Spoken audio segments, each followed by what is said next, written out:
can be a slave to iniquity, which can look like freedom because you can serve your own self-pleasures.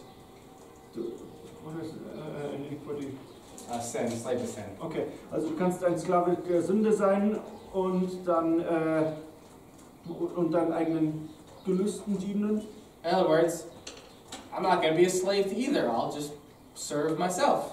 Und du denkst dir dann, ja, ich kann doch jetzt eigentlich mir selbst dienen. Guess what? Denk mal nach. That's just going to lead you right into sin. Wird dich einfach zurück in die Sünde führen. So you're actually a slave to sin. Dann bist du wieder ein Sklave der Sünde. And what is the wages of being a slave to sin? Und was ist der Lohn für einen Diener der Sünde zu sein? Ein Sklave der Sünde? Ultimately, destroyed life, judgment, and death. Ultimativ ein zerstörtes Leben und der Tod. Okay. So let's look at being a slave to righteousness. Schauen wir uns dann an, ein Sklave der Gerechtigkeit zu sein. You've got to follow God's principles, laws, not the law, but God's way of living in life. Man folgt nicht unbedingt dem Gesetz, aber jetzt irgendwie doch, also so den Grundprinzipien, die Gott gegeben hat. You're still serving that way, but what are the wages of serving that way? Und dem dienst du auch. Und was ist jetzt der Lohn dafür? A good life, well-being, eternal life. The wages of being a slave to righteousness is eternal life. Und im Endeffekt ist hast du da das ewige Leben. Das ist dein Lohn. Okay. Reminds me of Proverbs. Erinnert mich an Sprüche. The whole setup of Proverbs is, Der ganze Aufbau von Sprüche ist, if you seek your own pleasures, you're actually seeking foolishness. wenn du deine eigenen Leidenschaften suchst, dann suchst du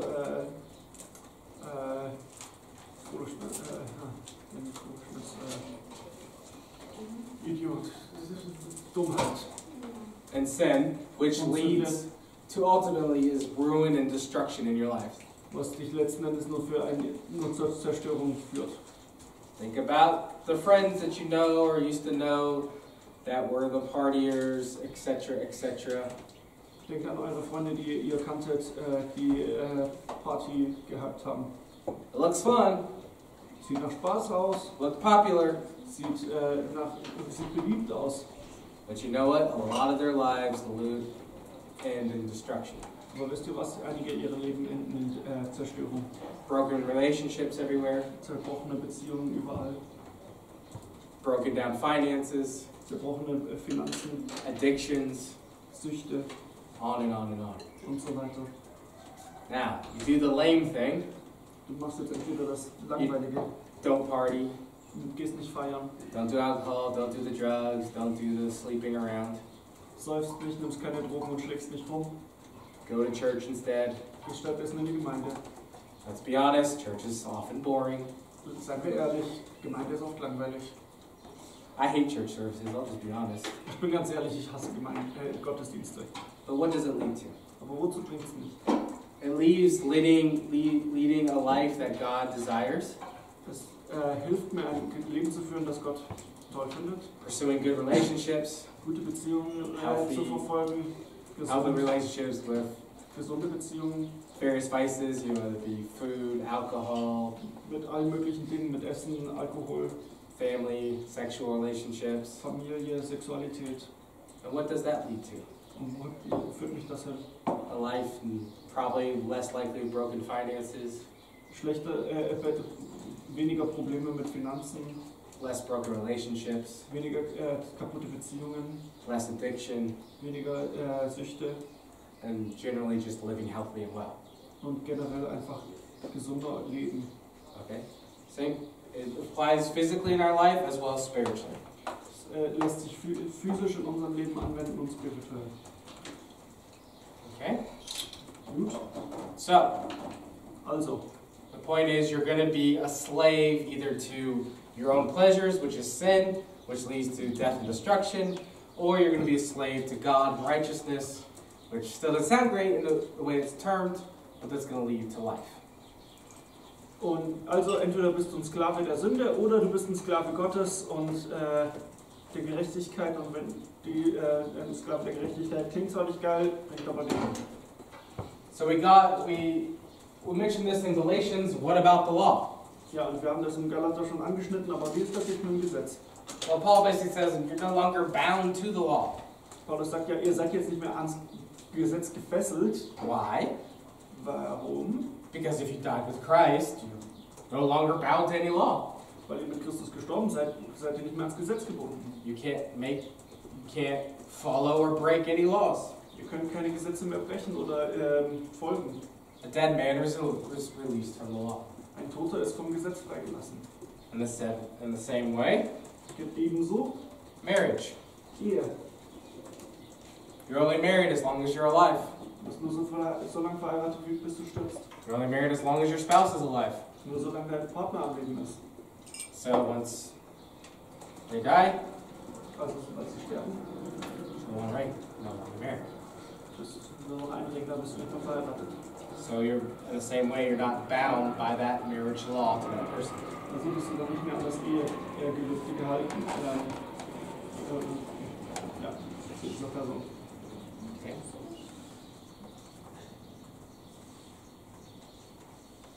So what about the Jews? Was ist jetzt mit den Juden? Has God left the Jews? Hat Gott die Juden verlassen? Alright, this is a very big debatable topic that has very outlying ramifications to it. Das ist ein großes Thema, das sehr komplex und viel diskutiert wird hier und viel reingelegt dann wird und daraus resultiert wird. The question is, who's God's people? Die Frage ist, wer ist Gottes Nation? Are the Jews still God's people? Sind die Juden immer noch Gottes Nation? And if they're not, what role do they have? Und wenn nicht, was für eine Rolle haben sie denn dann? And this plays out a lot. Und das hat einen großen Effekt. But it's very important too. Aber es ist auch sehr wichtig. Okay? And this actually can play out with mixing geopolitics with theology. This has some serious ramifications, especially in the modern day Israel. Und das hat dann in Bezug auf das moderne Israel sehr reale Konsequenzen mit der Politik und allem. How we as Christians view the Jews. Wie sehen wir als Christen die Juden? Okay?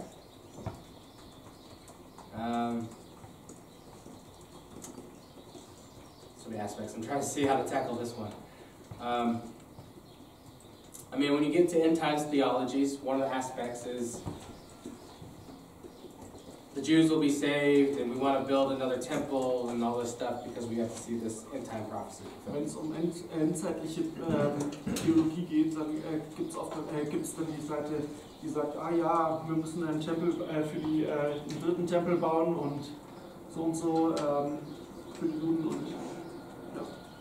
Okay, and what about the promises of Abraham, especially the land issue? Was ist jetzt tatsächlich mit den Versprechen an Abraham im Land? Very real implications. Das hat sehr reale Auswirkungen. The conflict between the Palestinian people and the Jewish state. Das Problem mit der Konflikt zwischen den Palästinensern und dem Staat Israel. Okay. And then there's lots of terms theologically get thrown around. Und dann werden viele theologische Begriffe rumgeworfen. And one which is kind of a mischaracterization of a particular theology, but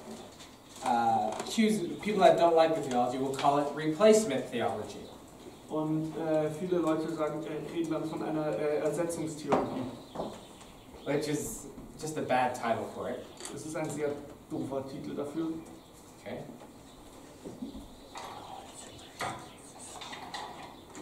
Ersatztheologie, so nennt man es. Okay, so this is the OT covenant. Das ist der alte testamentarische Bund. Going, and then we get to Jesus. Und dann kommen wir zu Jesus. Here the Jews Hier sind die Juden, are God's people. Gottes Nation. Now, Jetzt, from here, do they stop being God's people? hören die hier auf, jetzt Gottes Leute, Nation zu sein? And it's Christians. Und hier kommen Christen rein. Or do God's promises carry on? Oder geht es weiter mit Gottes Versprechen? That's often kind of how it's depicted. Und so wird es oft dargestellt. Okay. And so, and people tend to go to extremes on this. Und die Leute haben die Tendenz dazu, in Extreme zu verfallen. Yep, Jews are cut off. Die sagen, die Juden sind abgeschnitten. God doesn't care about the Jews anymore. Gott kümmert sich um die Juden gar nicht mehr. And then the other extreme, Und das andere Extrem ist, oh, God still loves the Jews and they can still be saved. Gott liebt die Juden noch und die können immer noch gerettet werden. Both are dangerous. Beide sind gefährlich. Anti-Semitism, Wir haben einmal Antisemitismus, lack of love for the Jews that God has for them. ein Fehlen der Liebe für die Juden, das Gott für sie hat. On the other end, Und an der anderen Seite, if a Jew can still be saved by following the Old Testament, wenn ein Jude immer noch gerettet werden kann, dadurch, dass es dem Gesetz folgt, then what was the point of Christ? was war dann der Punkt von Christus? Then all of New Testament theology is out the door. Dann ist alle neutestamentliche Theologie aus dem Fenster. That makes sense? All right. So we got to find the right paladin. Wir müssen das irgendwie auf die Kette kriegen. Paul wrestles with this. Und Paulus kämpfen. Okay. First of all, absolute truth. Eine absolute Wahrheit. You cannot be saved through the Old Testament. Du kannst nicht durch das Alte Testament gerettet werden. And Jesus doesn't say I've done away with the Old Testament. Jesus doesn't say I will abolish the covenant. Und Jesus sagt nicht, ich will das Gesetz entfernen. I've come to fulfill the Old Testament. Ich will das Gesetz erfüllen. Okay? Simple way. Think of a contract. Maybe it's an employment contract, maybe it's your cell phone, whatever. Stellt euch einen Vertrag vor. Alright? And it's for a specified time period. Für eine festgelegte Zeit. And you come to the end of that time period. Und ihr kommt ans Ende der Zeit. And both sides have fully completed their end of the deal. Und beide haben ihre Seite erfüllt. Alright? Imagine, now we have a little bit more page to go, but, you know, there's often 2-year cell phone contracts. Oft hat man ja 2 Jahre Verträge für Handys. You get so many minutes, so many texts, and so much data. Ihr kriegt so viele Freiminuten, so viele freie SMS und so viele mobile Daten. And you get a phone or whatever that's the price is built into. Und vielleicht kriegst du noch ein Handy dazu oder was auch sonst wie was. You come to the end of 2 years, Und am Ende der 2 Jahre you paid off the phone, hast du alles bezahlt. it's time for a new contract. Es ist Zeit für einen neuen Vertrag. And then you go back to the phone company, Und du kommst zur Telefongesellschaft. and they say, okay, you now have unlimited minutes, unlimited text, Und die sagen, jetzt hast du begrenzte Freiminuten, unbegrenzte SMS and you get 2 more gigs more per month than previously. und noch 2 Gigabyte mehr pro Monat als bisher. And you upgrade from an iPhone 6 to an iPhone 10. Und du gehst vom iPhone 6 auf iPhone 10. Great. The old covenant, the old cell phone contract, Der alte Handyvertrag no longer applies. gilt nicht mehr. Okay? Did anybody break that contract? Hat jemand den gebrochen? Did anybody abolish that contract? Hat den jemand niedergeworfen? No. Nö. All the terms of the contract were fulfilled. Die wurden alle erfüllt. The company gave you its phone, it gave you its service, it gave it your minutes, it gave it your data. Die Firma hat dir deine Minuten gegeben, deine deine SMS, deine Daten, dein Handy. And you gave the company the promise 2 years worth of monthly payments. Und du hast ihnen 2 Jahre lang die monatlichen Zahlungen gegeben. So the contract's been fulfilled. Also ist der Vertrag erfüllt. You're in a new contract. Neuer Vertrag. Right? That old contract's dead and washed away. Der alte Vertrag ist weg. Okay. Gut. Alright. So, now to say Das heißt, that if the Jews, again, if the Jews can carry on with this contract, wenn die Juden jetzt mit diesem Vertrag weitermachen könnten, then what's the point of Christ? was wäre jetzt warum Christus dann? Then you don't need Christ to be saved. Dann brauchst du ja Christus nicht, um gerettet zu werden. Okay? So, we can't say the old covenant gives us salvation. Wir können also nicht sagen, der alte Bund gibt uns die Rettung. God didn't abandon his contract. Gott hat sie nicht einfach verlassen. God fulfilled it. Er hat es erfüllt. Jesus fulfilled it. Jesus hat es erfüllt. He balanced the equation because we couldn't. Er hat es bezahlt, weil wir es nicht konnten. Okay, so that's an absolute theological truth. Das ist eine absolute theologische Wahrheit. Okay, so what about these Jews? Was ist jetzt mit den Juden? Alright? God still loves the Jews. Gott liebt die Juden immer noch. Okay? He loves everybody. Und liebt sie alle. He shows no partiality. Er ist da unparteiisch. He loves the Palestinian. Liebt die Palästina. He loves the Jew. Liebt den Juden. He loves the Jewish Arab. Liebt den jüdischen Araber. He loves the Persian and the Indian and the Perser, Chinese den and the Inder, den American, Chinesen und den Amerikaner. the German. Und die Deutschen. Okay? So he wants them to be saved as well. Will, dass die auch gerettet werden. Okay. So now what does Paul say about Jews in his time? Also was sagt Jesus über die Juden Paulus über die Juden seiner Zeit? Okay, Paul is specifically here in Romans talking about the Jews that have rejected the gospel. Und Paulus redet hier spezifisch über die Juden, die das Evangelium verneinen. They don't have faith, so they can't be saved as Jews. Sie haben keinen Glauben, also können sie nicht keinen Glauben an Jesus, also können sie nicht gerettet werden. What Paul says in here is it's almost like many of those specifically the Jews that rejected them, they've been cut off. Und für Paulus, sagt, die Juden, die nicht glauben wollen, die sind abgeschnitten. Okay, as an unproductive branch of an olive tree. Wie ein unproduktiver Zweig an einem Ölbaum. But with an olive tree, you can take another branch and you can tie it tight against the olive tree, and the two will begin to fuse together. Aber du kannst bei einem Olivenbaum auch einen Ast eintropfen, festbinden und dann wächst es wieder. And he says the Gentiles are this new branch that God has grafted into the tree. Und sagt, die Heiden sind dieser neue Ast, den Gott da reinbindet. But be careful, Gentiles. Und sagt, aber jetzt seid vorsichtig, ihr Heiden. If God, don't become proud. Werdet nicht stolz. Don't think you're better. Denkt nicht, ihr seid besser. Because if God can lop off a natural branch, Denn wenn Gott einen edlen Zweig abhaut, he can just as easily lop off a grafted in one. da würde euch auch so einen eingepropften Zweig gerade genauso leicht wieder raushauen. So Paul honors the Jews. Paulus ehrt die Juden. He says, listen, they carried the burden of this covenant, the law and its burdens and its judgment. Sagt, die tragen die Last des Gesetzes und haben sie getragen. Went through lots of pain and suffering. Und sie sind durch viel Gnade und durch viel Schmerz und viel Leid gegangen. To bring you, the Messiah, into the world. Euch den Messias in die Welt zu bringen. So honor them. Also ehrt sie. And Paul believes, und der Paulus glaubt, well, first of all, he argues that through Israel's history, there was always a remnant. Durch die Geschichte gab es immer, there was always whatever? A remnant. A remaining part. Also da gab es immer einen Überrest.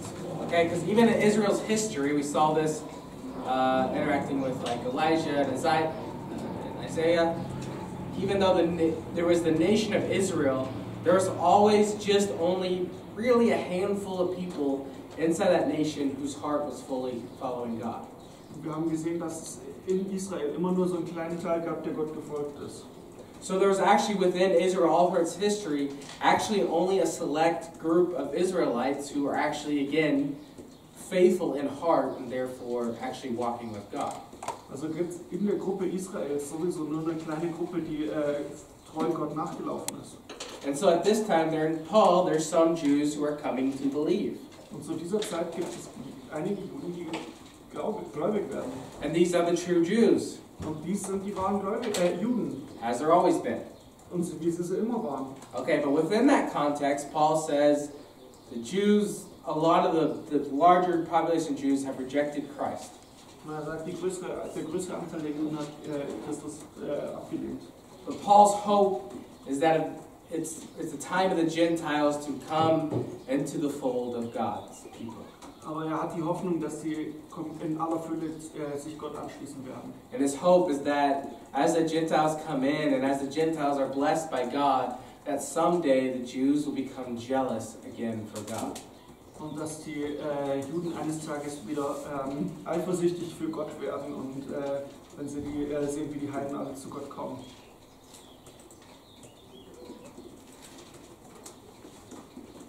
Okay? So, yes, the only way we be saved is through Christ. Der einzige Weg, wie wir gerettet werden, ist durch Christus. But God still loves the Jews. Aber Gott liebt die Juden. And he still wants them to come in, and there's always been a remnant. Und will, dass sie zu ihm kommen. Sie waren ihm immer wichtig. Okay? So that plays out theologically of end-time stuff, geopolitics. Und das spielt in die Politik rein und so. Which I have no answer for. Und ich habe keine Antworten dafür. Nobody seems to. Das Okay. was noch? Does that all make sense? Ist das alles logisch? Yeah. I have one question. Sure. If you say that today the Jews couldn't be saved by the law, or even in Jesus' time, they also couldn't be saved before by the law. So, do you say that all Jews who lived before Jesus can't be saved? The standard is always actually faith. I think they'll be judged based on their faith. Does that make sense? But they couldn't believe in Jesus because he wasn't there. So. But Abraham couldn't believe in Jesus. Yeah, but how can Abraham be saved if he didn't believe in Jesus, and the Jew today who didn't believe in Jesus can't be saved? It's on faith. Okay, so what Paul's arguing here, it's actually faith and lordship in God. Yeah. And that Jesus is that promise of faith. And that the only way you're a child of Abraham is through Jesus, not by following the law. But how can the Old Testament people believe in Jesus? Again, I think the standard is, it's a tough one. It's honestly, it's a tough one. So, what do you see my point? I see your point. It's a very legitimate and tough point. I mean, you want to, I think that your point of view more with the Reform and the Pentecostal view, but the church understanding is not that way. Church understanding, we are crafted into the Judaism, but now is working not by the law, but the grace of Jesus. That's actually provision for even Jews, even whole Gentile. So that's actually the traditional understanding, but you said is right, that's actually Reform and the Pentecostal or the views into that based on that faith.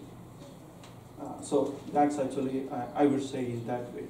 So otherwise his question can be valid. Then what about those who never heard about Jesus, never accept Jesus as a savior? So there will be a lot of questions come. So that's the reason I think that the church understanding is, the traditional church understanding is different from the Reformed theology, because I've been studied many years in Reformed theology. So that's what you said is a Reformed theology. I don't think so. It's the traditional church understanding. So in the Pentecostal theology also based on faith. But the grace, through Jews, all Jews will be saved only through Jesus Christ only, the cross of Calvary. But it's not based on the law. Because if the law can be, then there is no point of Jesus. Yeah.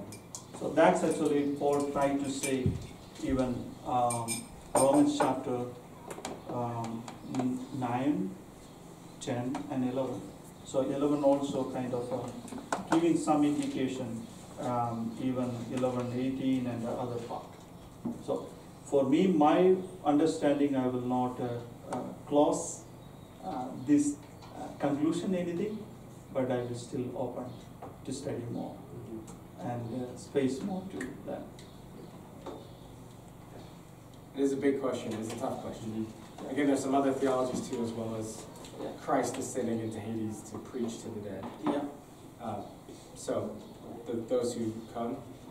Anybody know the Apostles' Creed? The Apostles' Creed. Apostles' Creed. That's actually, so Nation Creed. So, whole universal church accepted 3 main council. That's actually 325, then 381, and 400. So, so based on all churches, that's actually believe even Pentecostal churches, even all Reformed churches. So mainly we 3 follow. Some churches follow the 7. Till now, the Catholic Church have a 21, but 3 all churches believe. So that's actually giving kind of a give you more hope. Yeah. So they believe, basically it's saying, that God, that Christ descended, and then everybody there at that time had an opportunity, the previous, to accept in faith that this was Christ. And those who are already in the Heidi, they already wrestled with Christ. So that's actually the resurrection day the church is celebrating. And Okay. Das apostolische Glaubensbekenntnis ist das. Okay. So then he has, so anyways, yeah. I also got a question. What do you think about Paul is saying that all Israel is going to be saved, since he's also saying you are saved by faith, and then he's saying all Israel is saved? Where are you at? Sorry. Romans 11 verse 26.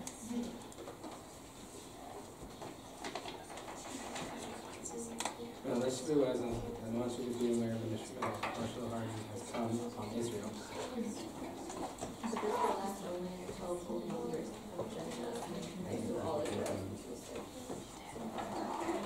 Yeah, very good, tough question. So again, like we're saying, there's just to start it off, is again right now there's a partial hardening. Okay, so only some Jews are believing. There's always just a remnant.